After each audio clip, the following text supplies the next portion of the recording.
حضرت ابو ہریرہ رضی اللہ تعالیٰ عنہ نے حضور اکرم صلی اللہ علیہ وسلم سے نقل کیا ہے کہ میری امت کو رمضان شریف کے بارے میں 5 چیزیں مخصوص طور پر دی گئی ہیں جو پہلی امتوں کو نہیں ملی ہیں۔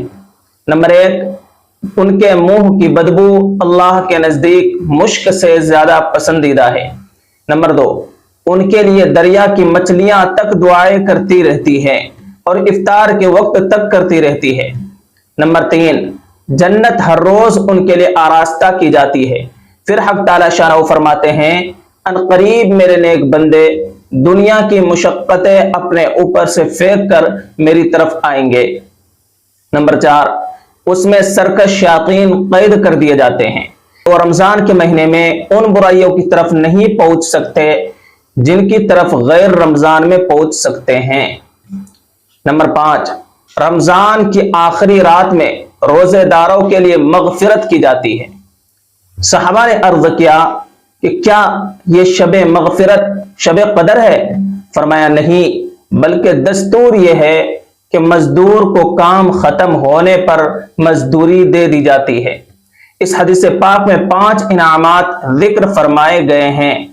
ان میں سب سے پہلا یہ ہے کہ روزے دار کے منہ کی بدبو بھوک کی حالت میں ہوتی ہے حق تعالی شانہ کے نزدیک مشک سے بھی زیادہ پسندیدہ ہے۔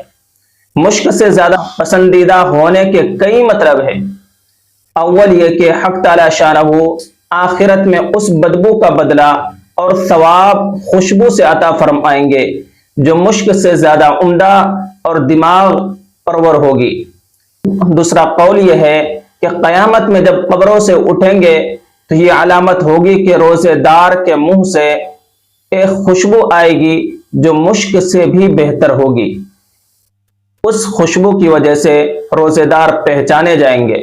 یہ نہ سمجھا جائے کہ جب روزے دار کے منہ کی بو اللہ کے نزدیک مشک سے زیادہ پسندیدہ ہے تو پھر روزے کی حالت میں مسواک سے کیا فائدہ؟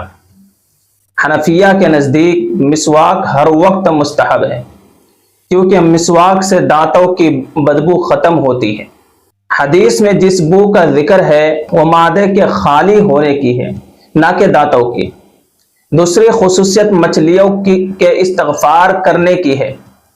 اس سے مقصود کثرت سے دعا کرنے والوں کا بیان ہے۔ تیسری خصوصیت روزے داروں کے لیے جنت کا آراستہ کیا جاتا ہے۔ چوتھی خصوصیت سرکش شیاطین کا قید ہو جانا ہے کہ جس کی وجہ سے گناہوں کا زور کم ہو جاتا ہے۔ بہت سے شرابی کبابی ایسے ہیں کہ رمضان میں خصوصیت سے شراب نہیں پیتے، مسجد میں نمازیوں سے بھری ہوئی معلوم ہوتی ہے۔ اس کے علاوہ اور بھی مختلف قسم کے گناہوں میں کمی ہو جاتی ہے لیکن اس کے باوجود گناہ ہوتے ہیں۔ پانچویں خصوصیت یہ ہے کہ رمضان المبارک کی آخری رات میں سب روزے داروں کی مغفرت کر دی جاتی ہے۔ چونکہ رمضان المبارک کی راتوں میں شب قدر سب سے افضل رات ہے، اس لیے صحابہ کرام نے خیال فرمایا کہ اتنی بڑی فضیلت اسی رات کے لیے ہو سکتی ہے، مگر حضور اکرم صلی اللہ علیہ وسلم نے ارشاد فرمایا کہ اس کے فضائل مستقل علیحدہ چیز ہے، یہ انعام تو ختم رمضان کا ہے۔